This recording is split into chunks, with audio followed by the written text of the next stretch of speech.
नमस्कार दोस्तों, राधे राधे। दोस्तों, कुंडली के अंदर चौथा भाव सुख का भाव माना गया है। सुख सभी तरह का सुख, जहाँ भूमि, वाहन, माता, सभी तरह के जो ऐशो आराम की चीज़ें हैं, सभी जो सुख है वो चतुर्थ भाव में दिए गए हैं। चौथा भाव मन का भाव है। मन जहाँ प्रसन्न होता है वो सुख होता है। इस भाव का स्वामी चंद्रमा जो मन का कारक है, क्योंकि कालपुरुष की कुंडली में चौथा भाव कर्क राशि को दिया गया है। कर्क राशि जहाँ गुरु उच्च का होता है और यहाँ पर चंद्रमा को उस भाव का कारक माना गया है। चंद्रमा मन है और मन ही सुख है। जहाँ मन संतुलित है, संयमित है, वहाँ सुख ही सुख है। और जहाँ असंतुलन है, इसमें जहाँ सुख की तड़प है, उसमें उसको सुख चाहिए, वहाँ उसमें असंतुलन आ जाता है। और जब असंतुलन आ जाता है तो भटकाव आ जाता है। लेकिन अगर यहाँ संतुलन है, गुरु का प्रभाव है, गुरु जैसा ग्रह यहाँ दृष्टिगोचर हो रहा है, देख रहा है, तो वो सुख की तलाश में नहीं भटकता है, उसको स्वतः ही सुख मिलने लग जाता है। वो सुख माँ का हो या भूमि, भवन, वाहन का है, सभी कुछ यहाँ मिलने लग जाता है। दोस्तों, कर्क राशि चौथा भाव जल तत्व लिए हुए राशि है। आज हम बात करेंगे जल तत्व राशि का सुख से क्या प्रभाव है। तो दोस्तों, इस वीडियो को अंत तक देखिएगा ताकि आपको इस संबंध में पूरी जानकारी मिल सके कि आखिर जल तत्व और सुख का क्या संबंध है। तो दोस्तों, वीडियो पसंद आने पर लाइक जरूर कीजिएगा और सब्सक्राइब कीजिएगा। दोस्तों, चौथा भाव, आठवां भाव और 12वां भाव, कर्क राशि, वृश्चिक राशि और मीन राशि, ये तीनों राशियां जो हैं ये जल तत्व लिए हुए राशियां होती हैं, जल तत्व की राशियां होती हैं। ब्राह्मण वर्ग का इससे संबंध है। चारों राशियां ब्राह्मण वर्ग की हैं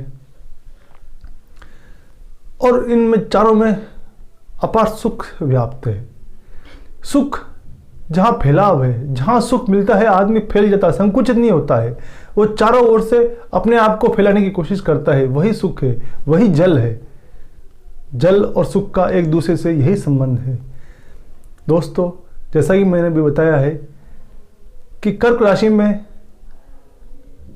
गुरु उच्च का होता है और इन तीनों जो राशियां हैं, कर्क राशि, वृश्चिक राशि और मीन राशि, इनमें शनिदेव का नक्षत्र व्याप्त है। शनि के तीनों नक्षत्र इन्हीं जल तत्व वाली राशियों में व्याप्त है।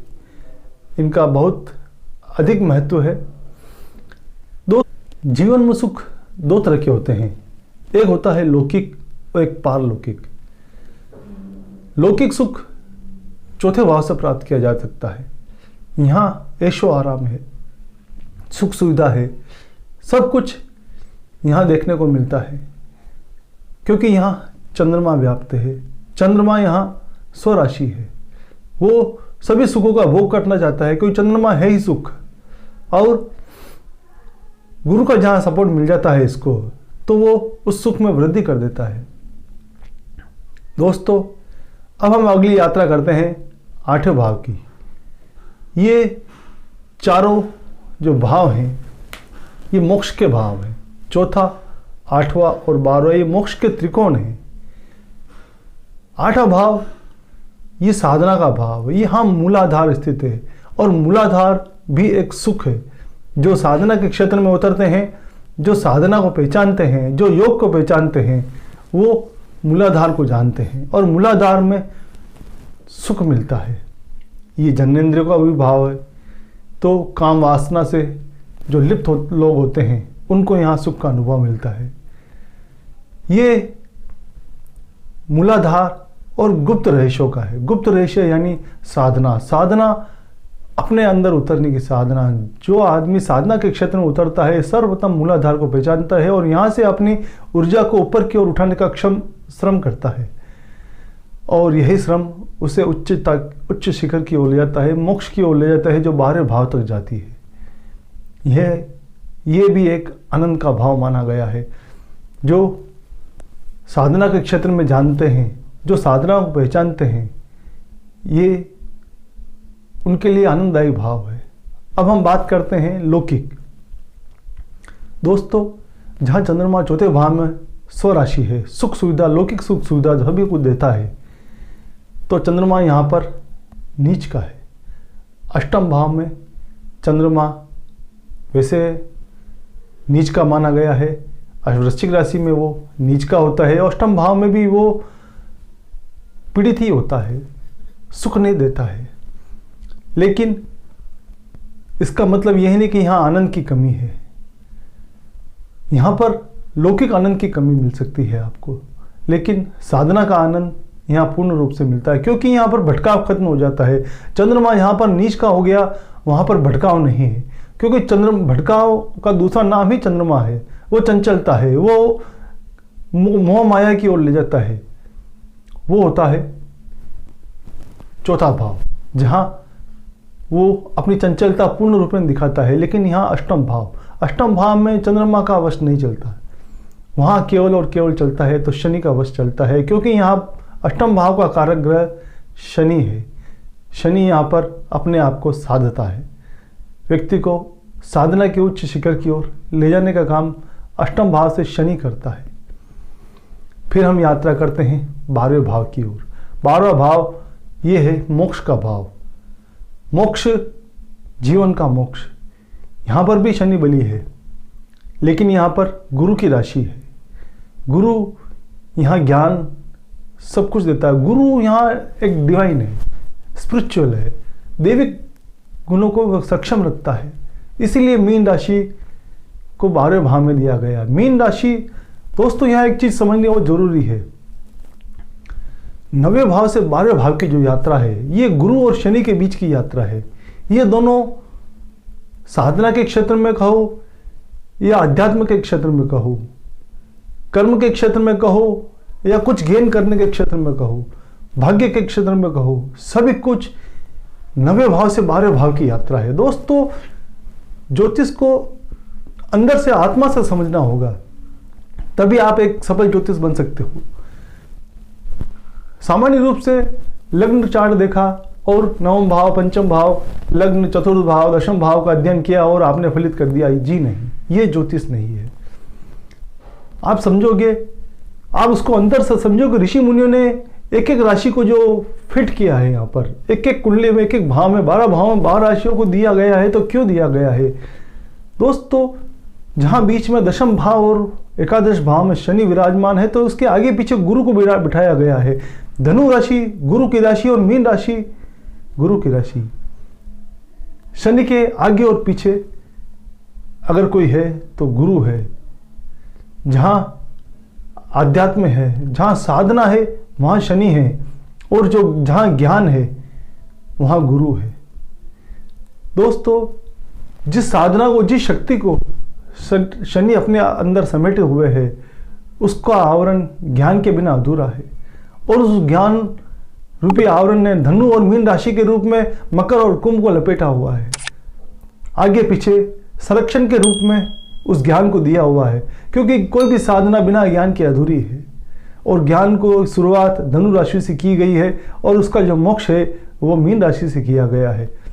इसी तरह हम इस जीवन के चक्र को आगे ले जा पाते हैं, क्योंकि जब तक आपको मकर और कुंभ में जाना है, तो उससे पहले धनु और मीन का परिचय होना आवश्यक है, गुरु का परिचय होना आवश्यक है। जहाँ शनि को समझना है तो गुरु को समझना होगा, क्योंकि बिना साधना के, बिना तपस्या के, गुरु के बिना संभव नहीं है। गुरु है तो ही तपस्या संभव है, और गुरु है तो ही साधना संभव है। तो इसीलिए इसकी शुरुआत पहले गुरु से की गई है, धनु राशि के द्वारा, और फिर मीन राशि के भी ले जाया गया है। तो अंतिम यात्रा हम मूल त्रिकोण के ऊपर अपने आते हैं कि जहाँ चौथा भाव आनंद देता है, सुख सुविधा देता है, तो 8वां भाव मूलाधार में ले जाता है। अपने आप को सहजने का भाव है, जो अपने आप को पहचानने का भाव है, हमको जानने का भाव, वो 8वां भाव है, जहाँ से मूलाधार एक्टिव होता है वो अष्टम भाव है। वृश्चिक राशि वहाँ पर दी गई है जहाँ पर शनि कारक होता है, वो आनंद दिलाता है साधना के क्षेत्र में। जहाँ लौकिक आनंद चौथा भाव देता है तो साधना का आनंद, परलौकिक आनंद आठवां भाव देता है। अब हम बात करते हैं मोक्ष की, जो जीवन में सर्वोच्च आनंद देता है वो है 12वां भाव। दोस्तों यह बात समझने वाली होगी कि यहाँ पर गुरु की राशि है जो ज्ञान है, लेकिन यहाँ शुक्र का भी उच्च का है, शुक्र का प्रभाव है। 12वां भाव शुक्र के लिए बलि माना गया है क्योंकि वो यहाँ पर सभी आनंद देता है, लौकिक और परलौकिक दोनों का तालमेल यहाँ पर शुक्र बैठाता है। वो यहाँ इंसान को पहचानता है, वो देखता है कि इसे कौन से सुख की जरूरत ज़्यादा है। अगर वो काम वासना में लिप्त है तो वो लौकिक सुख यहाँ पर देता है, लेकिन जो अष्टम भाव को जागृत करके आया है, चतुर्थ भाव को जो जागृत करके आया है उसको शुक्र यहाँ पर लौकिक आनंद देगा, और जो अष्टम भाव को जागृत करके आया है वो यहाँ पर शुक्र उसको पारलौकिक आनंद देता है, मोक्ष की ओर ले जाता है। ये जीवन का केंद्र है, अंतिम सत्य है। आपको क्या चाहिए, अगले जीवन की यात्रा किस तरह करनी है, इसको पहचानना है तो 12वें भाव में जाना होगा। आपको चौथे भाव का आनंद चाहिए तो 12वें भाव से उसको पूर्ण आनंद उत्तरार्ध में उसको शुक्र देता है। और अगर आपको 8वें भाव का आनंद चाहिए, मोक्ष का आनंद चाहिए, तो भी 12वें भाव में आकर आपको उसका प्रतिफल मिलता है। ये है जल तत्व, जहाँ फैलाव है, मोक्ष का फैलाव, आनंद का फैलाव, साधना का फैलाव। आनंद चाहिए तो भी जल तत्व में मिलेगा, मोक्ष चाहिए, संयम चाहिए, साधना चाहिए तो भी आपको जल तत्व में ही मिलेगा। इसीलिए ऋषि मुनियों ने इस जल तत्व को प्रधानता दी है। चौथे भाव, 8वें भाव और 12वें भाव। कर्क राशि, वृश्चिक राशि और मीन राशि जलीय तत्व इसीलिए दिया गया वो आनंद है।